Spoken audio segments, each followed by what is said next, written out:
ওম শান্তি 2 মে 2025 সাকাৰ মহাবাক্য। মৰমৰ সন্তানসকল, একান্তত বহি নিজৰ সৈতে কথা পতা।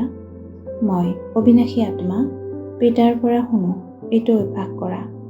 প্ৰশ্ন: যিসকল সন্তান স্মৃতিত থকাৰ ক্ষেত্ৰত অমনোযোগী, তেওঁলোকৰ মুখেৰে কেনেকুৱা কথা উচ্চাৰিত হয়? উত্তৰ: তেওঁলোকে কয়, মই শিৱ বাবাৰ সন্তান হৈ স্মৃতিতে আছো। কিন্তু বাবাই কয়, সেয়া সকলো মিছা কথা, অমনোযোগিতা। এই ক্ষেত্ৰততো পুৰুষাৰ্থ কৰিব লাগে।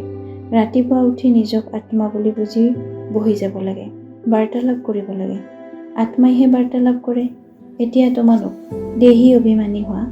দেহী অভিমানী সন্তানহে স্মৃতিত থকাৰ খতিয়ান ৰাখিব, কেৱল জ্ঞানৰ মিথ্যা ভাষণ দি নাথাকিব। ধাৰণাৰ বাবে মুখ্য হাৰ জ্ঞান শুনোৱাৰ লগতে যোগযুক্ত হৈও থাকিব লাগে। ভাল আচৰণ ধাৰণ কৰিব লাগে, বহুত অমায়িক হ'ব লাগে। মুখেৰে কেতিয়াও পাঠৰ অৰ্থাৎ কটুবচন উচ্চাৰণ কৰিব নালাগে। 2. অন্তৰ্মুখী হৈ একান্তত বহি নিজে নিজৰ সৈতে বাৰ্তালাপ কৰিব লাগে। পাৱন হোৱাৰ যুক্তি উলিয়াব লাগে। পুৱা উঠি পিতাক অতি মৰমেৰে স্মৰণ কৰিব লাগে। বৰদান: বেতাৰ যন্ত্ৰৰ দ্বাৰা বিনাশ কালত অন্তিম নিৰ্দেশনাৰ অনুভূতিৰে প্ৰাপ্ত সৰতা নিৰ্বিকাৰী হোৱা।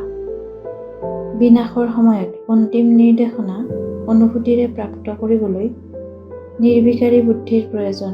যেনেকৈ তেওঁলোকে বেতাৰ যন্ত্ৰৰ দ্বাৰা ইজনে সিজনলৈ বাৰ্তা পঠিয়াই, ইয়াত হৈছে নিৰ্বিকাৰীৰ বেতাৰ যন্ত্ৰ।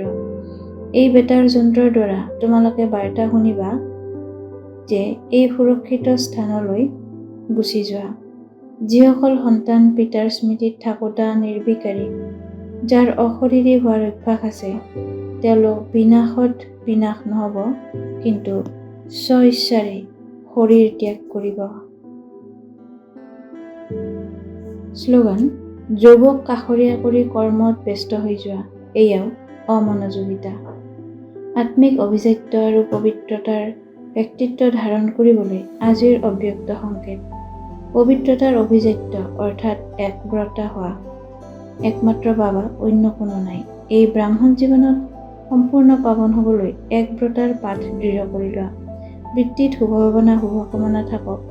দৃষ্টিৰ দ্বাৰা প্ৰত্যেককে আত্মিক ৰূপত বা ফৰিষ্টা ৰূপত চোৱা। কৰ্মৰ দ্বাৰা প্ৰত্যেক আত্মাক সুখ দিয়া আৰু সুখ লোৱা।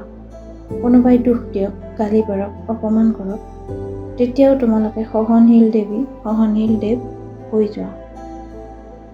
ওম শান্তি।